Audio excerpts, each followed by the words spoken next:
You are looking at Julian's pronunciation guide, where we look at how to pronounce better some of the most mispronounced words in the world, like this other curious word. But how do you say what you're looking for today?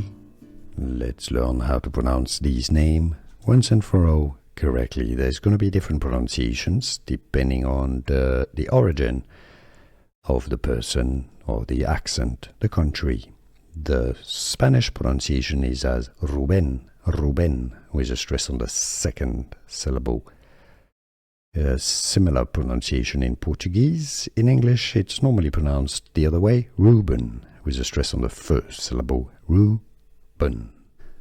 Here are more videos on how to pronounce more confusing words and names too many mispronounced. Like this video if you found it useful. I appreciate your support. I'll see you soon and thanks for watching.